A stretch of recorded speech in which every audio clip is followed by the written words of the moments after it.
टुप्पामा पुगेपछि गोरु फर्काउनुपर्छ, हलो फर्काउनुपर्छ, फेरि गरेर रोक्नुपर्छ हो। त्यही जस्तो अहिले भारतले दाइ राखेको छ, बर गोरु भारतले नेपालको राजनीतिलाई दाइरहेको छ बिल्कुल। निकास अब ओलीजीले बाँकी रहेका अस्त्र प्रयोग गर्नुहुन्छ के सङ्कटकालको कुरा गर्दै हुनुहुन्छ तपाईँ? सङ्कटकाल पनि हुन्छ, राष्ट्रपति शासन हुन्छ, अन्य जुन मौन इन्स्टिट्युसन्सहरू छन् तिनको परिचालन पनि। सङ्कटकाल लगाउने आधार के छ? सङ्कटकाल लगाउने के संविधान के अरे अहिलेको संसद विघटन गर्ने आधार के छ र, के थियो र? तर गरिदिनु भयो संविधानको धारा 76 को धारा 7 असम्भवको कुरा गर्नु। नेपालमा असम्भव छ र? असम्भव पनि नेपालमा असम्भव छैन। यो सङ्कटकाल लाग्ने जब सक्ने प्रचुर सम्भावना छ। सम्भावना हेर्दै जानु कहिले लाग्छ? वैशाख 16 गते वरै नि अब चुनाव हुने स्थिति त छैन, अनि त्यतिखेर पनि फेरि अर्को संवैधानिक सङ्कट आउँदैछ। 16 गते र 26 गते चुनाव नभएमा प्रोभिजन के छ त? 6 महिनाभित्रमा चुनाव गर्ने भन्ने कुरो त प्रोभिजन छ नि त अहिलेको संविधानमा। नभए के गर्ने त? संविधान सम्बन्धको कुरा तपाईँ खोज्नुहुन्छ?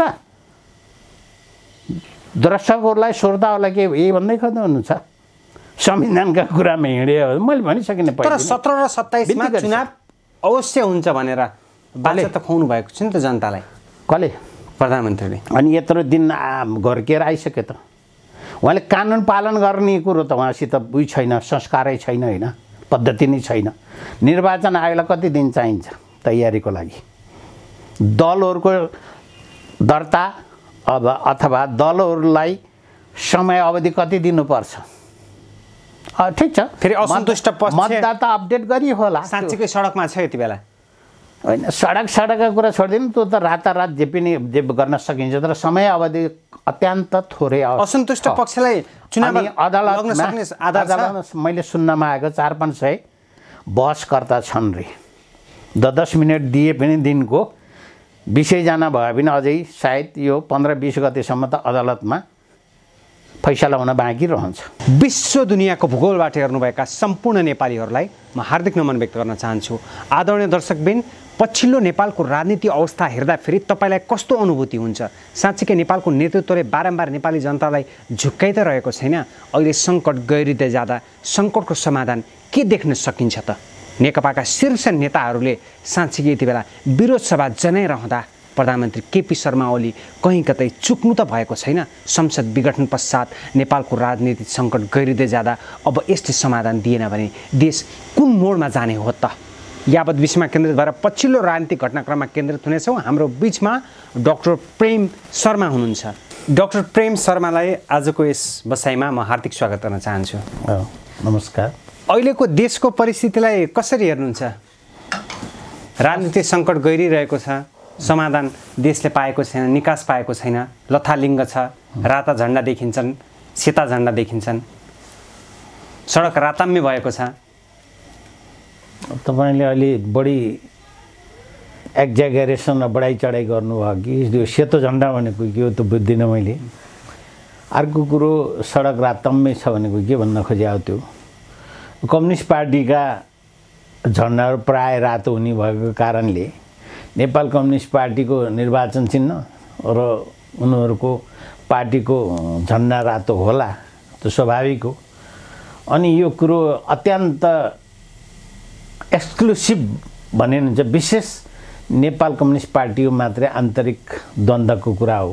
या कुनै अरू नै पार्टीहरूको यसमा हिस्सेदार नरहेको त भन्न मिल्दैन, तर उहाँहरूले पनि एउटा चेक एन्ड ब्यालेन्स नगरेको अवस्थाले एक मनछत्र राज्य सञ्चालन गर्ने अवसर प्राप्त भएको नेपाल कम्युनिस्ट पार्टीले आफ्नो अस्तित्वमाथि प्रश्नवाचक चिन्ह खडा गरेको छ।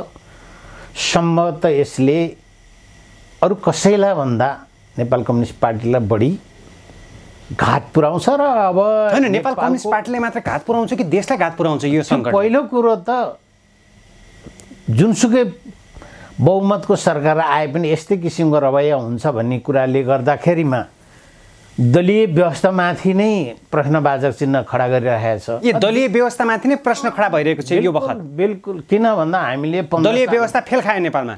फेल खाएको त छैन, व्यवस्था फेल खाएको छैन, तर यसका सञ्चालकहरू फेल खाए, पात्रहरू फेल खाए, सबै पात्रहरू भन्ने 15 सालमा नि फेल खाए, 15 सालको निर्वाचनपछि फेल खाए, अहिले पनि फेल खाए। त्यसै कारण म यो किन फेल खाइरहेका छन्? योग्य राजनीतिज्ञ नभएर हो? पढे लेखेका राजनीतिज्ञ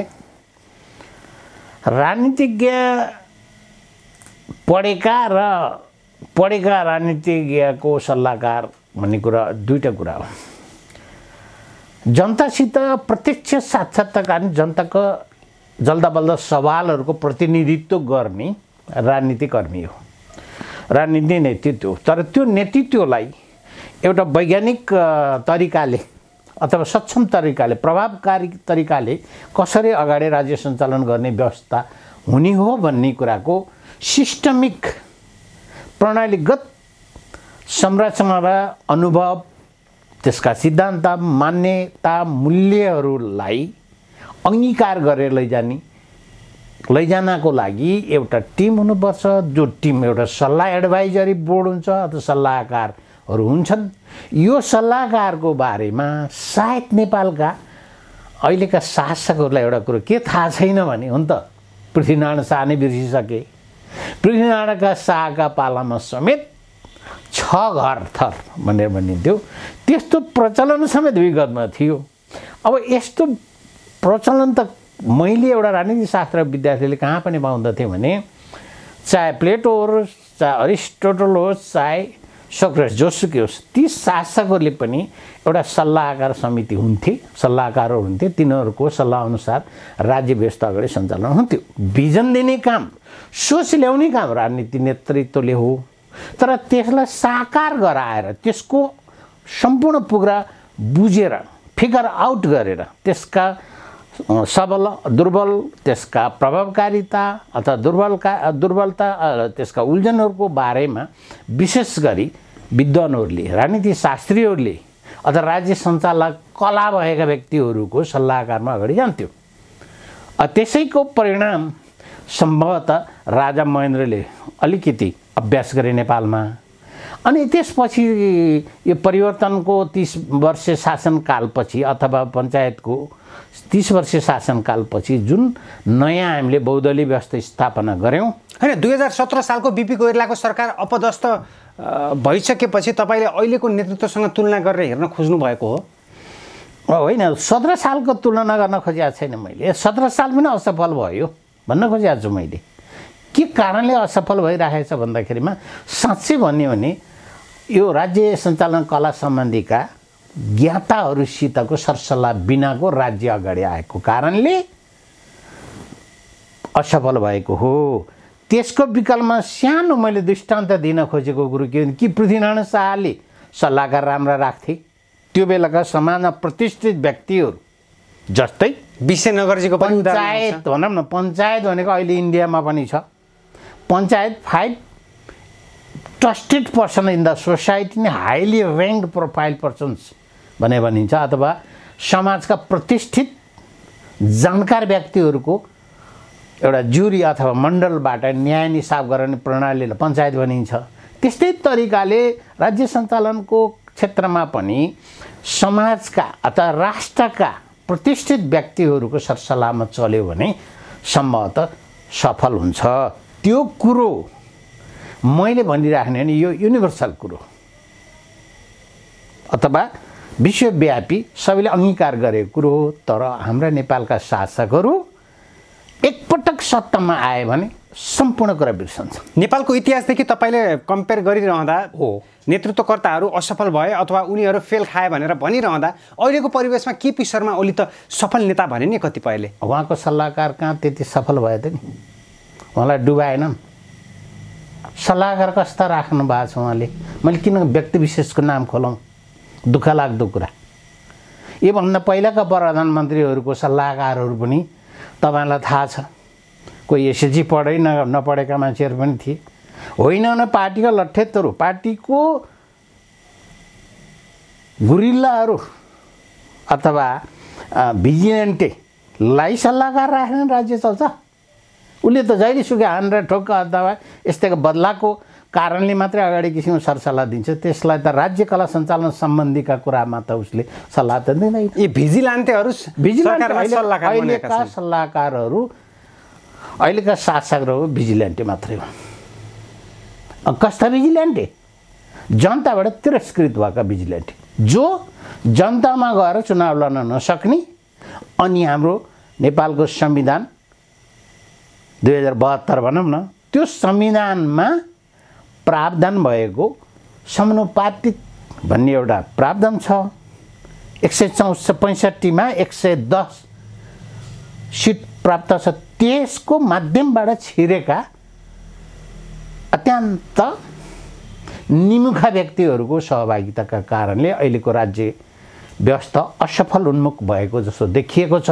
तर हाम्रो राजनीतिक प्रणाली, यहाँले भन्नु भने कि यो संसदीय व्यवस्था असफल भयो भन्नुभयो नि, व्यवस्था असफल भएको होइन, यसका सञ्चालकहरू असफल भएका हुन्। असफल व्यवस्था चलाउने पात्रहरू असफल भएका हुन्। यो क्रम अझै रहन्छ, अझै एक दशकसम्म रहला जस्तो होइन। त्यही कारणले गर्दा अहिले व्यवस्थाको विकल्प खोज्न लागेका हुन्। अहिलेको व्यवस्था सङ्घीय लोकतान्त्रिक नबुझ्नेले विकल्प खोज्ने हो, बुझ्नेले विकल्प खोज्दैन। यही व्यवस्थाभित्रबाट निकासा पाइन्छ भन्ने। जस्तै मैले भन्ने गरेको छु, दिस कन्स्टिट्युसन, यो संविधान 2072 को संविधान नेपालको इतिहासमा सबैभन्दा उपयुक्त, बेस्ट, सबैभन्दा खत्तम हो, वर्स्ट एन्ड द लास्ट, अन्तिम हो होइन। यात्रामा चलेको यसका व्याख्याका विषयमा अब भोलि पर्सि कुनै प्रसङ्ग गरौँला। तर यो संविधान the best, the worst and the last. यहाँ भन्दा अहिले त 47 सालको संविधानको पुनर्बहाली हुनुपर्छ भन्ने पनि धेरै सडकमा उभिए। यो पानपाते कुरा हो। यो अत्यन्त क्षुद्र र सूक्ष्म दृष्टिकोण भएका व्यक्तिहरू यही संविधानभित्र संशोधन गर्न सकिँदैन र। अथवा किनभने यो संविधान भनेको त प्रधानमन्त्रीले दिएको पनि होइन, समितिले दिएको पनि होइन, राजाले दिएको पनि होइन, आयोगले दिएको पनि होइन। यो त संविधान सभाबाट निर्मित हो नि त। तर संविधान सभा कस्तो थियो भन्दा बेकारका व्यक्तिहरूको सहभागिता थियो, कन्ट्रिब्युसन थिएन, उहाँहरूको योगदान हुने क्षमतै नभएको व्यक्तिहरूलाई ल्याएर संविधान सभा 601 राखिएको थियो। 601 होइन, 61 भए पनि काफी थियो होला। तर हामीले यसलाई बढी समावेशी, व्यापक बनाउने भन्ने अर्थले हामीले त्यस्तो किसिमको मेकानिजम बनाएर संविधान सभाबाट संविधान त ल्याइयो। तर संविधान ल्याउँदाखेरिमा के गरियो? कुनै कोठामा सीमित व्यक्तिहरूले तयार गरेको, सीमित व्यक्तिहरूको स्वार्थलाई रिफ्लेक्ट हुने खालको तरिकाले संविधान ल्याइयो। जस्तै 2047 सालको संविधानमा त प्रधानमन्त्रीको अग्राधिकार अथवा केही अधिकारको व्यवस्था राखिएको थियो। तर यसमा नराखौँ भन्ने तरिकाले ल्याइयो। त्यही सुभाष नेमानका कहीँ टेपहरू सुन्नुहुन्छ होला, अग्नि खरेलका टेपहरू सुन्नुहुन्छ होला। उहाँहरू त्यो बेला बडो चम्किलो तरिकाले हुनुभयो। तर अहिले सत्ता सञ्चालनको क्याम्पमा हुँदाखेरि उहाँहरूले हामीले बोलेका त होइन भन्ने किसिमले बहानाबाट उहाँहरू फुत्कुन खोजिराख्नु भएको छ। तर सत्य तथ्य कुरो त यही हो नि त। त्यही भएर हामी यसरी बिग्रिरहेको अवस्थामा छौँ।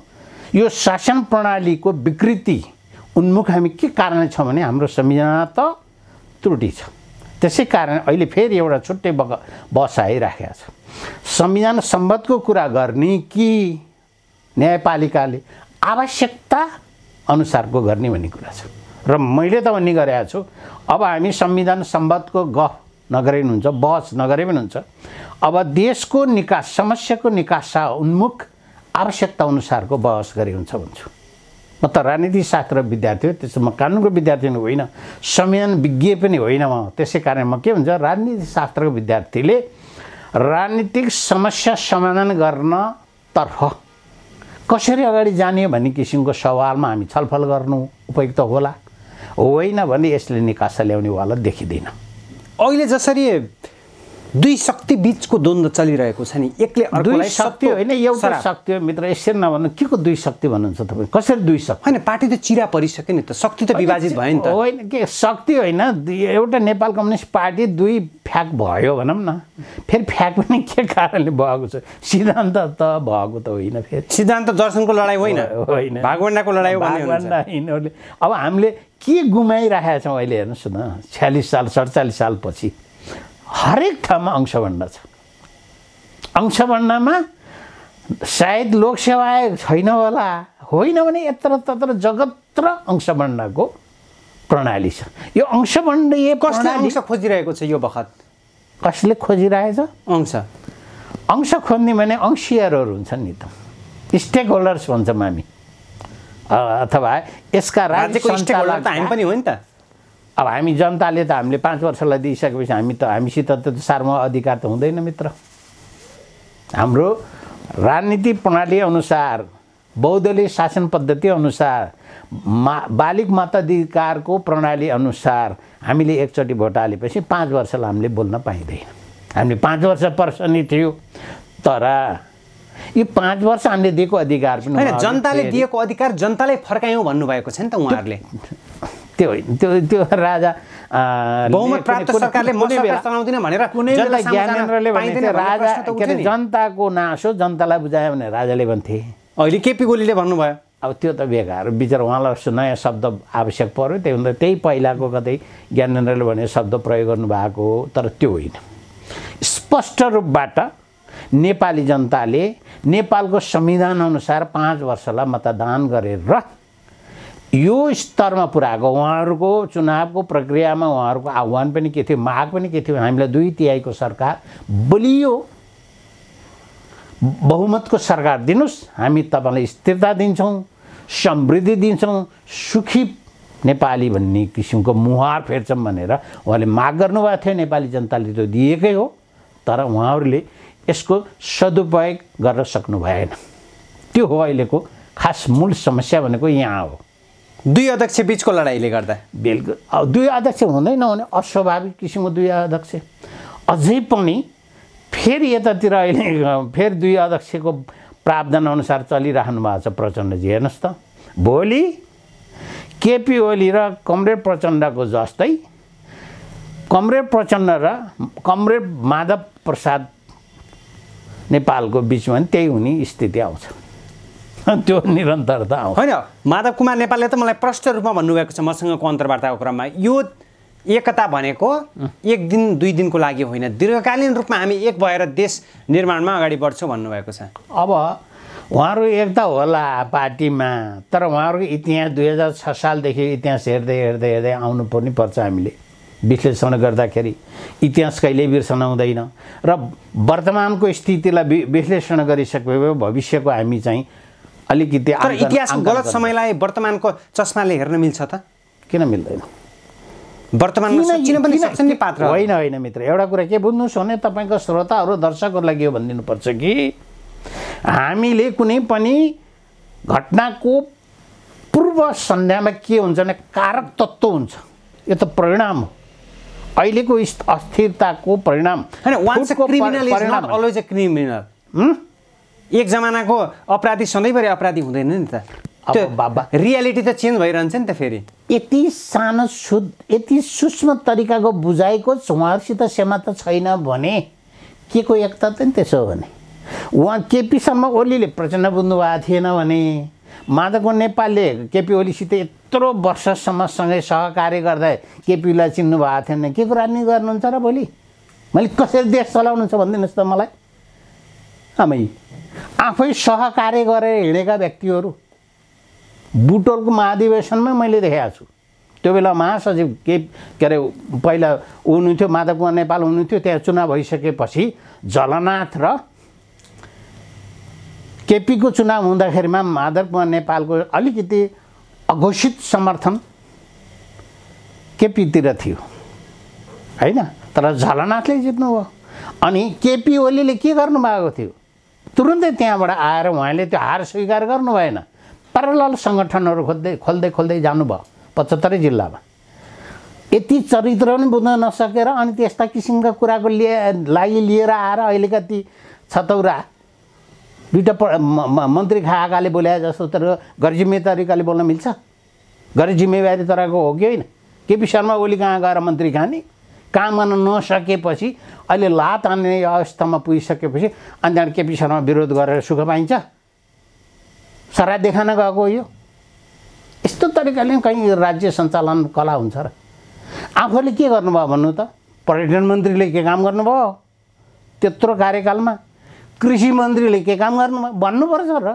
जनतालाई थाहा छ नि। म पनि पर्यटन क्षेत्रको पर्यटन मन्त्रीले पर्यटक ल्याउन सक्नु भएन, कृषि मन्त्रीले मल ल्याउन सक्नु भएन। उहाँले त्यत्रो तामझामका साथ भ्रमण वर्ष 2020 भन्ने घोषणा गर्नुभयो। त्यो अदूरदर्शिता थियो भन्दै हुनुहुन्छ है तपाईँले? कोभिडले गर्दा साँच्चीकै त्यो असफल भयो? थियो। सम्भावनाका कुरा के थियो भन्दाखेरि यो नेपालले यस्तो तामझाम गरेर होइन, नेपाल यस्तो गोल्डन एक दिन एक चिकन हो अथवा यो यस्तो सुवर्ण ठाउँ हो Nepal, singular attraction in the world. यस देख्नुभएको छ? मेरो औँठी 5वटा छ। 5 sense organs of human beings that attacks. Which one attacks? For 5 sense organs any tourist. पर्यटकलाई 5वटा ज्ञानेन्द्र आकर्षण गर्ने विधा भएको, सम्पदा भएको गन्तव्य हो नेपाल। यस्तो ठाउँमा पनि विकास गर्न सकिएन भने, पर्यटन फलाउन सकिएन, पर्यटन व्यवसाय अगाडि बढाउन सकिएन भने कहाँ सकिएला ल भन्नुहोस् त?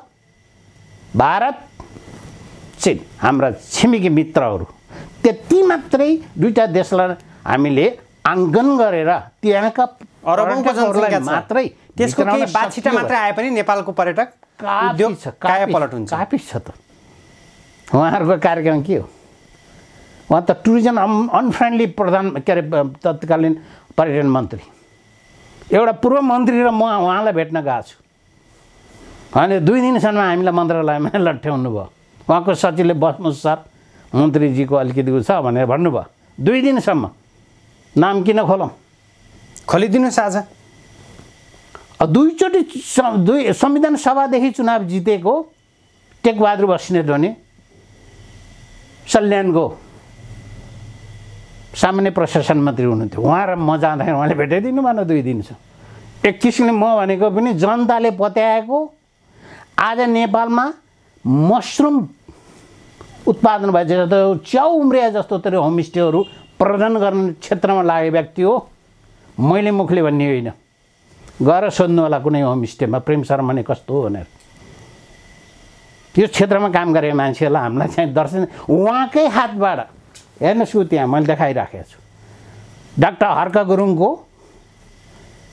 पुरस्कार पाछु 50,000 सहित मैले। यस्तो मान्छे हो त, उहाँकै हातबाट दिनुभएको छ मलाई एवार्ड। तर उहाँले मलाई भेट दिनुहुन्न बा। म नागरिक मात्रै होइन, एउटा अभियन्ता हो नि त। आजमा त 23-24 वर्ष अगाडि देखिएर गाउँ पर्यटनको क्षेत्रमा लागेको भिटोब नेपाल, गाउँ पर्यटन प्रबन्धन मञ्च नेपालमा लागेको व्यक्ति। पञ्चमुलमा तत्कालीन प्रधानमन्त्री गिरिजा प्रसाद कोइरालाले क्याप्टेन गुरुङले खोलेको होमस्टे सिरुबारी होमस्टे औपचारिक रूपबाट 53 सालमा खोल्नुभयो। तर त्योभन्दा अगाडिदेखि हामी फर्मली त्यसमा लागिराखेका थियौँ, पर्यटन व्यवसाय थियो। आज त्यही संस्थाले यत्रो नेपालमा एउटा जागरण ल्याएको छ, सम्हालिन सक्नु छ। अहिले होमस्टेहरू गण्डकी प्रदेशमा हेर्नुहोस् त, पोहोर साल सरकारको जनताको गरेर झन्डै 35-40 करोड रुपियाँ खर्च भएर अहिले होमस्टेहरू 274वटा होमस्टेहरूले काम गर्ने अवसर पाएको छ। त्यसरी प्रबन्धन उन्मुख भइराखेको अवस्था। तर म जस्ता व्यक्तिले यस्ता पर्यटन मैत्री मन्त्री भन्दछु मैले, अनि मल ल्याउन नसक्ने घनश्यामजी जस्ता चर्को भाषण गर्ने, अहिले यहाँ खाएर सुतेर त्यहीँ मुतेर गएर अनि सडकमा गएर भाषण गर्न मिल्छ? ओलीको समर्थन बोले होइन मैले। प्रधानमन्त्रीको कट्टर आलोचक बन्नुभएको छ घनश्याम त। अहिले उहाँले चिन्नु भएको थिएन भने नचिन्ने व्यक्ति कसरी त्यहाँ पुग्नुभयो? यी व्यक्तिले एक्लै अर्कालाई चिन्दैन भने कसरी यिनी हिजो साँठगाँठ गरेर हिँडे? के को लागि हिँड्या रहेछन्? स्वार्थको लागि रहेछ भन्ने त प्रश्न बुझियो नि त यो। बिल्कुल मन्त्री खानलाई झन्डा हल्लाएर हिँड्नलाई, सुविधा भोग्नलाई, आफ्ना नातापाताहरूलाई केही सहुलियत दिनको लागि त्यही त रहेछ नि।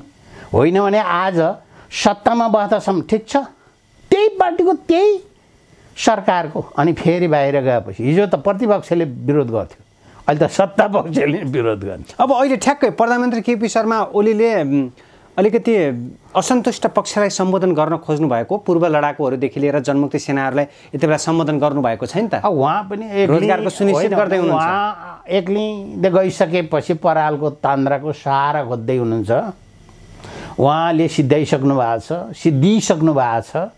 अबको निर्वाचनको अगाडि उहाँले अब बाँकी के बाँकी छन्, यो अस्त्र शस्त्र उही के हो, धर्मयुद्ध हुँदाखेरिमा 5वटा चक्र के धनु के प्रयोग गर्छन् नि लडाकुहरूले, अन्तिममा कुनै के हो चक्र आएपछि छतबिछत पार्छ भने जस्तै ओलीजीले पनि त्यही। होइन, माओवादीले सम्बोधन गर्न नसकेको असन्तुष्ट पक्षलाई उहाँले त सम्बोधन गर्नुभयो नि त, यसले के सङ्केत गर्छ? यो पनि के होइन, माओवादीले त सम्बोधन केलाई गर्यो होला र भनिदिनुहोस् त? त्यत्रो 16-17 हजार मान्छे मारिएपछि उहाँले स्थायी सरकार दिएर ती बिचरा शहीदका परिवारलाई, अपाङ्ग परिवारलाई अनि हराएका परिवार, बेपत्ता परिवारहरूको लागि राहत दिनुको सट्टा अहिले कहाँ हुनुहुन्छ र आफ्ना परिवारको भुँडी भर्ने, आपस्तमा लुच्छाचुँडी गर्ने। कता काहीँ मलाई लाग्छ कि बाँदरले आफैले बच्चाले खाएको गलामा त्यता पक्रियो, यस्तो एउटा गाँड हुन्छ त्यहाँ यसो हाने वाक्क बाहिर निकाल्छ नि टिपेर खान्छ कि, त्यस्तै तरिका अवस्थामा उहाँहरू हुनुहुन्छ। यो हो तरिका सम्पूर्ण नेपालीलाई नेतृत्व गर्ने कि एउटा दलको नेतृत्व गर्ने राज्य सञ्चालकले? त्यो दलभित्र पनि गुटको गर्ने कि दलको गर्ने?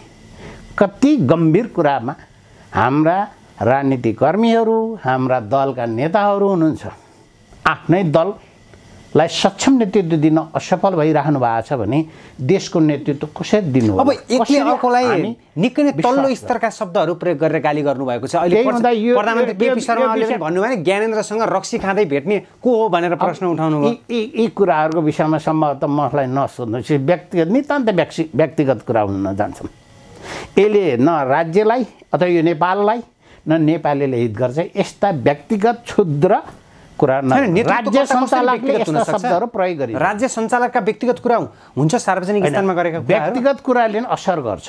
त्यो तपाईँले भन्न खोजेको कुरा धेरै हदसम्म सही हो, तर उहाँहरूले प्रयोग गरेका शब्दहरू, एकले अर्कालाई गरेका शब्दहरू अब उहाँहरूकै शब्दमा छ नि त। विगतमा राजनीतिमा कहिल्यै पनि शत्रु, सधैँलाई शत्रु पनि हुँदैन, मित्र पनि शत्रु कहिले पनि हुँदैन भने उहाँहरूकै शत्रु। त्यसो हुँदा एकछिन भनेका हो नि त यी। तर यस्तो तरिकाले उहाँले भन्न थाल्नुभयो, सम्भवतः अब भविष्यमा उहाँहरूको मिलन होला जस्तो देखिँदैन। तर नकच्चाराको लाज हुँदैन, मिलन हुन सक्छ। कहाँ जाने र कहाँ जाने? होइन, यो बखत प्रधानमन्त्री केपी शर्मा ओली राजावादीसँग सेटिङ साँठगाँठमा हुनुहुन्छ भन्ने आरोप पनि लाग्यो नि त। त्यो कुनै आरोप होइन, सत्यता उन्मुख होला सायद। ए, सत्यता हुनसक्छ, किन हुन सक्दैन?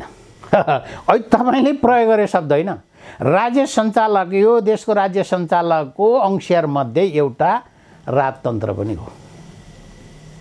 त्यसको पनि योगदान छ नि, राष्ट्र निर्माण योगदान होला, विकासका पूर्वाधारको संरचनाहरू तयार गर्ने भिजन दिने कुरामा अर्को योगदान होला। र भारत जस्तो त्यत्रो महाभारत जस्तोलाई बचाउन नसकेर ब्रिटिसको उपनिवेश बन्न गएको अवस्थामा पनि नेपालको सार्वभौमिकता, अखण्डता, स्वतन्त्रतालाई कायम गरेर राख्ने त सायद शाहवंशी 240 वर्षको आरोपित राज संस्थाले पनि त गरे होला नि त। कुनै न कुनै रूपमा प्रधानमन्त्री केपी शर्मा ओली राजतन्त्रको पक्षमा हुनुहुन्छ भन्ने होइन, उहाँले बल्ल सम्झाउनु भयो। पितृहरू सम्झे जस्तै हो उहाँले, पितृ फलाना झुटेछ भन्ने जस्तै।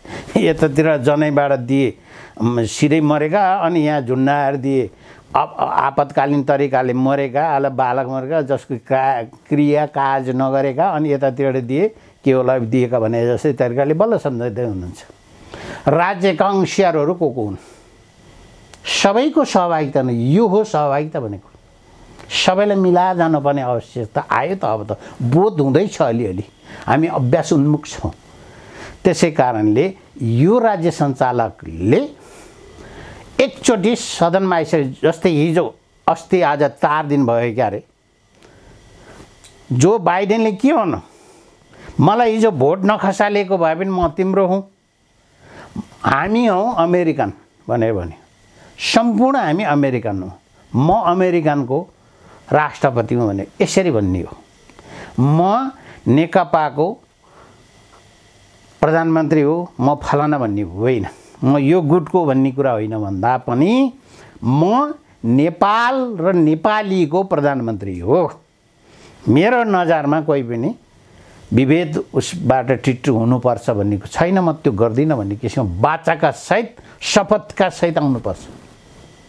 खै यो कल्चर यो संस्कार खै संस्कार त हामी कस्तो लिएर आयौँ। सिद्धान्त एउटा पार्टीको भनेर अङ्गीकार पनि गऱ्यौँ घोषणापत्र पनि बनायौँ होला। त्यो घोषणा उता फालेर अहिले हामी लिँडको लगाउँदैछौँ होइन। यो संविधान आफैले बनाएको संविधान भनेको कानुनको दस्तावेज हो। त्यो कानुनको राष्ट्रिय कानुनको दस्तावेज मिचेर कुचेर त्यसलाई लत्याएर अगाडि बढ्दैछौँ। राजनीति बहसमा जाँदाखेरि सम्भवतः अब अदालतले पनि यदि नजर लगायो भने सही निष्कर्षमा गयो भने अस्थिरताको निकास उन्मुख फैसला गर्छ होला। यो आवश्यकतावाद हो कि संविधानवाद हो? अहिलेको नेपालको राष्ट्रिय मुद्दा चाहिँ संविधानवाद हो वा आवश्यकतावाद हो? अब हामी तपाईँ आफै विचार गर्नुहोस्। जनतालाई सोध्नुहोस् जनताले के भन्छन् हेर्नुहोस्। जनमतहरूको सङ्कलन गरेर हेर्नुहोस् त उहाँहरूलाई के चाहिएको छ। मल चाहिएको छ होला। उखु किसानलाई आफूले उखु बेचेको शुल्क चाहिएको छ होला। मूल्य चाहिएको छ होला होइन। तर किसानले मल पाएको छैन। त्यो कसले गर्ने? किसानले बजार व्यवस्थापन गर्दा पैसा पाएको छैन। दल हो रे नेपाल कम्युनिस्ट पार्टी होइन। प्रोलेटेरी डिक्टेटरसिप पिजन्स मुभमेन्टको नाइकेले किसानले 6 वर्षसम्म उखु बेच्यो प्राइस नपाउँदाखेरि उद्धार गर्न नसक्ने हाम्रो सरकार कस्तो रहेछ त। अनि जाबो मल किनेर ल्याएर वितरण गर्न नसक्ने वा आफू सकिँदैन भने निजी क्षेत्रलाई किनेर ल्याएर वितरण गर्ने अख्तियारी दियो भइहाल्छ नि। हैन 5-10 वर्ष ठुलो कुरो हो र। मल उद्योग त नेपालमा मैले नै चलाउनु चलाउनु पर्छ भने राज्यले मल किनेर वितरण गर्नुपर्छ भन्नुको अर्थ हो कमिसन। प्रतिस्पर्धात्मक तरिकाले निजी क्षेत्रले राज्यलाई बोझ पनि कम गर्दछ। डाउन साइड द स्टेट्स राज्यको बोझ पनि कम हुन्छ अनि निजी क्षेत्रलाई प्रोत्साहन गर्दाखेरि कम्पिटेटिभनेस जान्छ। त्यहाँ कुहेको तरकारी ल्याएर काठमाडौँको कालीमेटमा बेच्न सक्दैन यो सरकार। बिचौलियाबाट किसानहरू मर्काउँछन् उपभोक्ता मर्काउँछ। एउटा सहकारी चलाउन सक्दैन यो सरकार। कुनै पनि सरकार भन्छु मैले एउटा नेतृत्वकर्ताको गलत भूमिकाले यस्तो दुर्दशा हुन्छ। भिजन नभएर भिजनरी लिडर भिजन नभएर बुझ्ने क्षमता नभएर बुझ्नुपर्छ। म आफै लेखेको छु हिमालय टाइम्स भन्नेमा अङ्ग्रेजीमा आर्टिकल लेखेको छु cooperative system need of cooperative system in Nepal. त्यही आर्टिकलको पपुलारिटीले फेरि नेपालीमा लेखिदिनु भनेर अन्नपूर्ण पोस्टमा फेरि आर्टिकल लेखेको छु। म इजरायल पढेँ मान्छे 3टा कोअपरेटिभ भए काफी छ। धुसामा अथवा जोगीमारामा 10 रुपियाँमा काली बन्दा फलाउँछ कुनै किसानले भने काठमाडौँमा हामी 30 रुपियाँ खान्छौँ। हेर त कहाँ गयो त बीचको 20 रुपियाँ कता गयो भन्दा बिचौलिया यति धेरै बिचौलिया आउँछ। यसको अर्थ 3टा cooperative producer cooperative consumer cooperative transportation cooperative बनाए हुँदैन। केशव बडालजी कहाँ हुनुहुन्छ? सायद त्यसको अध्यक्ष हो के सहकारी होइन।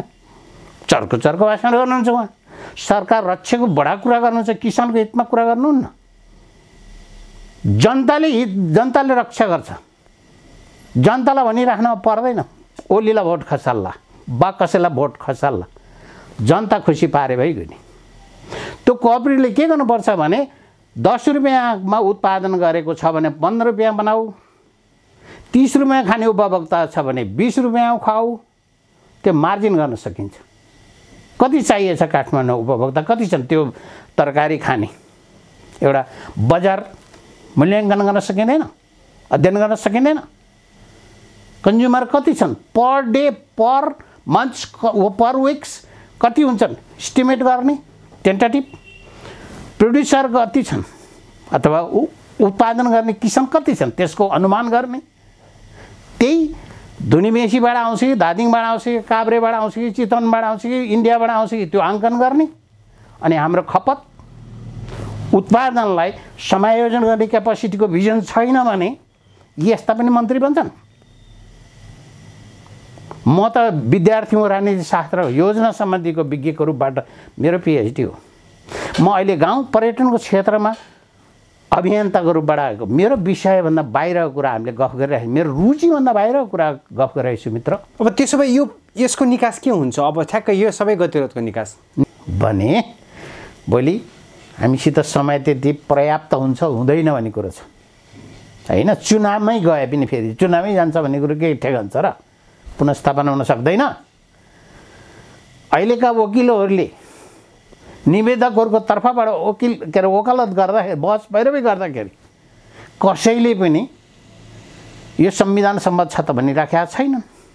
अब सरकारी पक्ष अथवा प्रतिपक्षको तर्फबाट होइन, प्रधानमन्त्रीका वकिलहरूले त साँच्चीकै चुनावमा जानुको विकल्प छैन भन्ने नि त। अब उहाँहरूको लजिक होला, आइपिएस छैन होइन, लजिक त आइपिएस छैन नि। तर लजिक पनि त लजिकमा एभिडेन्स हुनु त पऱ्यो नि त, प्रमाणले प्रमाणित गर्न पऱ्यो नि। लजिक्स भनेको तर्क हो, तर्क भनेको तथ्यमा आधारित हुन्छ। त्यो तथ्य भनेको सत्य हो, सत्य भनेको साइन्स हो होइन। सोसियल साइन्स भने, सोसियल साइन्सलाई भने साइन्स किन भन्छ भने सत्य तथ्यका आधारबाट हामी कुनै कुरा अध्ययन विश्लेषण गर्छौँ भने साइन्स हुन्छ भन्ने हो। एकरूपता होइन, त्यही होइन र हो। कुरा गम्भीर छ, गम्भीर छ। अब संसद पुनर्स्थापना हुने आधार पनि देखिँदैन, संसद चुनाव समयमा हुने आधार पनि देखिँदैन। यदि अब यो कुरो बारम्बार दोहोऱ्याउने कुरा श्रोताहरूले नि सुन्दा सुन्दा वाक्क भइसक्यो होला। सायद तपाईँका टेलिभिजनका दर्शकहरूले नै यो कुरो हेर्दैनन् होला। होइन, धेरै दर्शकहरूले रुचिका साथ तपाईँको अन्तर्वार्ता हेर्नुहुन्छ। अनि मेरो हेर्न, मेरो प्रस्तुति कारणले मलाई चिनेका कारण, किन म त 77 जिल्ला घुमेको मान्छे पनि हो होइन, एउटा कुरो। अर्को, म जिल्ला विकास समितिमा छँदा 75 जिल्लाको महासचिव भएर पनि उहाँहरूको अगाडि प्रस्तुत भएको मान्छे हो। त्योभन्दा त तल्लो स्तरमा किसानको छोरो, अर्को गाउँ पर्यटनको अभियन्ता हो। जस्तै अहिले नेपाल 1200-1500 होमस्टेहरू छन्, घरवासहरू छन्। त्यसमध्येमा जुन सञ्चालनमा छन्, विशेष गरी गण्डकी प्रदेशको क्षेत्रतिर must of homestay knows me. त्यसो भए ठ्याक्कै भनिदिनुहोस्, प्रचण्डहरूको विकल्प के हुनसक्छ अहिलेको अवस्थामा? ओली ओली त्यही होइन विकल्प। होइन, संसद पुनर्स्थापना भएन भने उहाँले के गर्नुहुन्छ?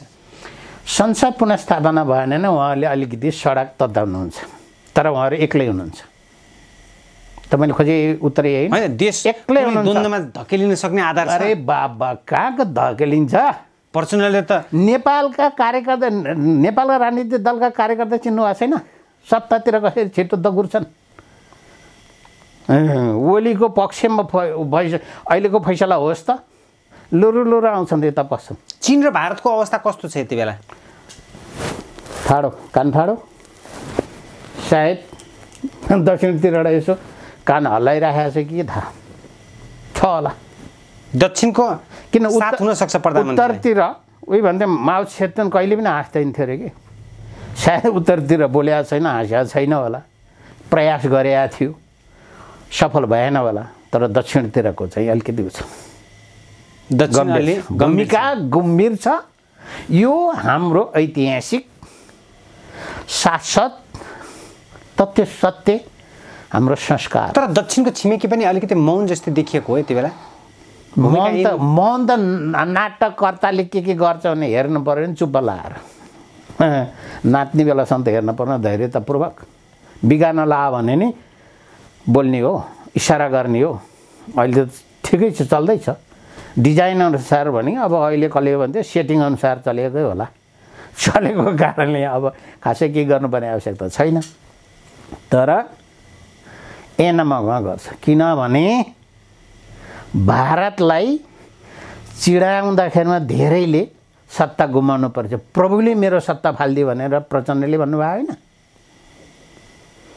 राजीव गान्धी र राजा वीरेन्द्र बीचमा टक्कराट भएर पञ्चायत ढल्यो होइन।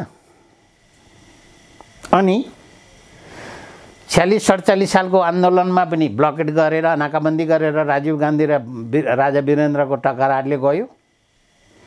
62-63 को आन्दोलनमा पनि भारतले सेटिङ गरिदिएको 12 बुँदे सम्झौता र द्वैत चरित्र द्वैत भूमिकाका कारण संसदीय बहुदलीय राजतन्त्रात्मक संसदीय व्यवस्था पनि गयो। अब यही व्यवस्थामाथि प्रभुले सत्ता खेलाइराखेका छन्। ओलीका अडान, ओलीले उत्तरतिर खोलेका नाका, ओलीले अनुसूचीमा समावेश गरेको चुच्चे नक्साका परिणाम अहिले भोगिँदैछ। ओलीलाई युटर्न हो गोरु हो र फर्क भने जो म त हली पनि हो नि। टुप्पामा पुगेपछि गोरु फर्काउनुपर्छ, हलो फर्काउनुपर्छ, फेरि गरेर रोक्नुपर्छ हो। त्यही जस्तो अहिले भारतले दाइराखेको छ। भर गोरु भारतले नेपालको राजनीतिलाई दाइराखेको छ। बिल्कुल दाइराखेको छ। हेरे त्यसै कारणले होला कता कहीँ योभन्दा राम्रो त राजतन्त्रात्मक बहुदलीय व्यवस्था ठिकै हो कि भन्ने तर्फ पनि सायद सोच्यो होला कि। अब भारतले यो भारतलाई अर्को पाच्य नभएको ठिक होला भन्ने सोच्नु भएको हुन्छ। भारतलाई पाच्य नभएको चिज अर्को बनाइदिउँ, सुनाइदिउँ। नेपालको सेकुलरिजम भारतलाई मन परेको छैन। किन भन्दा नर्वेले हतियार बेचेको 10 वर्ष द्वन्द्वकालमा माओवादीलाई, अनि नेपालका नेतालाई किनेर एनजिओमा पीडा खुवाएको कारणले धर्मनिरपेक्ष राज्य राखियो। यो त छ नि, भूतपूर्व प्रधानमन्त्री नै यसका ऊ भएका होइनन् र संयोजक। होली वाइन इन्टरनेसनल के यहाँ त सोल्टी होटल भएको थियो अन्तर्राष्ट्रिय गोठी। अनि हाम्रो प्रधानमन्त्री उद्घाटन, अर्का प्रधानमन्त्री त्यहाँ थाल लिएर भात खान जानेदेखि यावत कुरा भएको होइन र। अनि उहाँहरू यति सानोभन्दा सानो स्वार्थ, राष्ट्रिय हित विपरीतका कामहरूमा होसै नपुर्याइकन काम गर्नुहुन्छ त उहाँहरूले। नेपालको जनताको, नेपाली जनताको सेन्सिटिभिटी, संयमतालाई ख्यालै नगरिकन काम गर्नुहुन्छ के। त्यसै कारणले अबका निर्वाचन, अबका सरकार सञ्चालनका लागि सहज बाटाहरू सम्भवतः छैनन्, बाङ्गाटिङ्गा छन्। हस्, समय र विचारको लागि हार्दिक आभार डाक्टर प्रेम शर्मालाई। धेरै धेरै धन्यवाद।